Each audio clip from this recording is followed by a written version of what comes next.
Mohon Bapak ya, Ibu fokus di sini, barangkali sudah puluhan tahun ada yang keliru kita. Oke.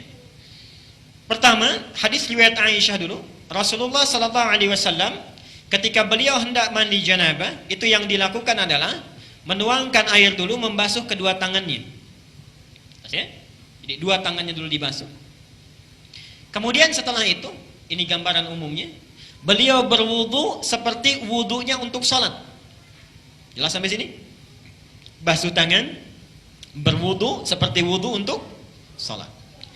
Yang ketiga, dari bejana yang sudah disiapkan itu, kalau kita mungkin gayungnya sudah ada, mengambil sebagian air, kemudian menyela-nyela rambutnya, diratakan dengan tangannya. Jadi tidak langsung menyiram air, Pak ya. Tidak langsung menyiram air, Ibu ya. Jadi yang pertama ingat, air diambil untuk basuh tangan kita dulu. Yang kedua apa? Berwudu seperti wudu untuk salat. Sebentar Pak, itu riwayat hadis Maimunah. Oke, saya sampaikan bagian pertama dulu. Nanti diperinci di Maimunah binti Al-Harith. Yang kedua apa? Berwudu dulu. Yang ketiga apa? Menyela-nyela kepala atau rambut ya, rambut kita.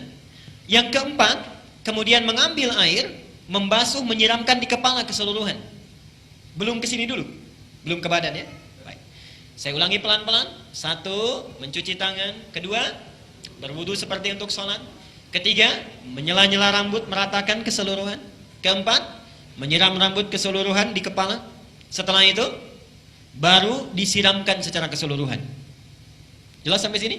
Disiramkan secara keseluruhan menggunakan sabun dan seterusnya. Ini gambaran hadis yang pertama yang umum sifatnya.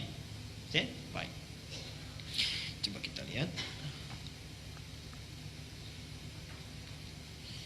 Kita hapus dulu di sini. Sekarang kita lihat bagian yang kedua. Ini riwayat siapa tadi? Aisyah radhiyallahu anha. Sekarang Nabi SAW ketika tinggal di rumah Maimunah, okay, kemudian setelah itu berhubungan dengan Maimunah binti Al-Harith, salah satu istri beliau. Kemudian Nabi SAW melakukan mandi janabat saat itu. Hadisnya diriwayatkan oleh Maimunah dari Abdullah bin Abbas. Abdullah bin Abbas di Al-Bukhari nomor hadis 265. Perhatikan. Sebentar, saya menyimpang dulu pelan-pelan. Ibu masih ingat Bapak kisah Ibnu Abbas itu? Anaknya usia berapa tahun? Baik. Silahkan cek pertemuan kita yang lalu, hadis Abu Daud nomor hadis 1365 itu ya. Ibnu Abbas dalam usia 4-5 tahun itu memaksa ingin tinggal di rumah bibinya Maimunah. Jadi Maimunah ini bibinya Ibnu Abbas.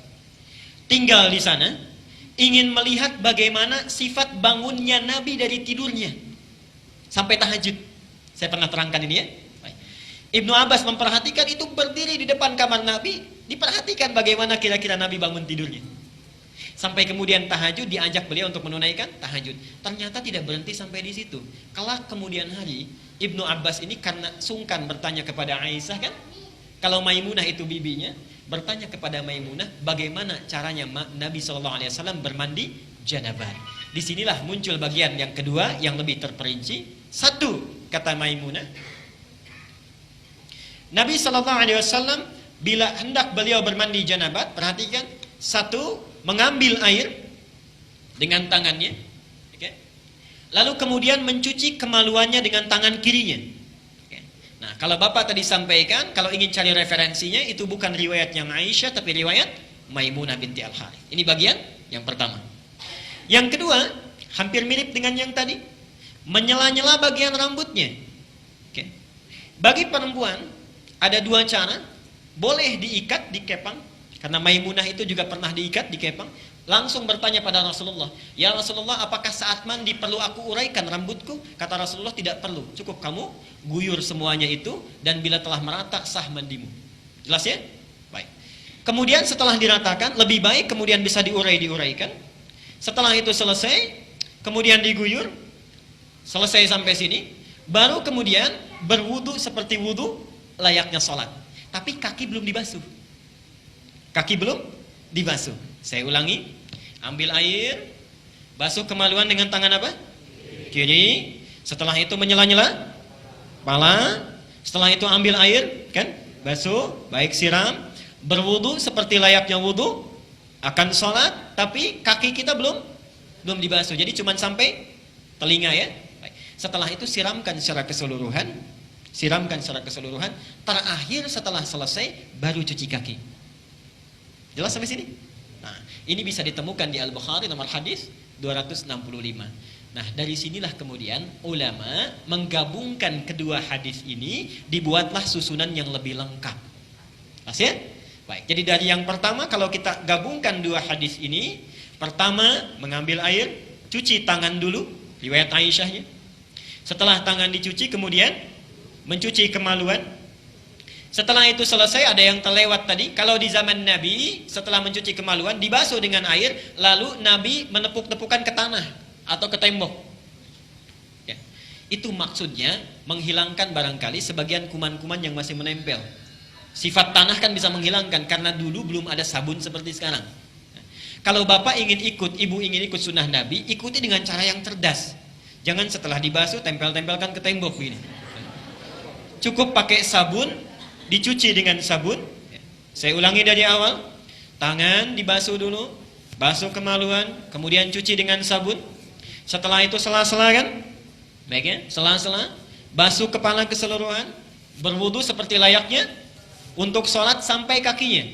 Satukan, sampai kakinya. Baru setelah itu dibasuh secara keseluruhan, mandi dengan rapi.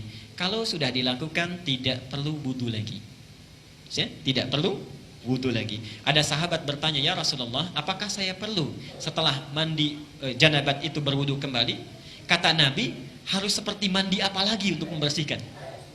Bahasanya metafor, harus seperti mandi apa lagi? Artinya setelah wudu setelah mandi tidak perlu wudu lagi. Jelas sampai sini? Baik.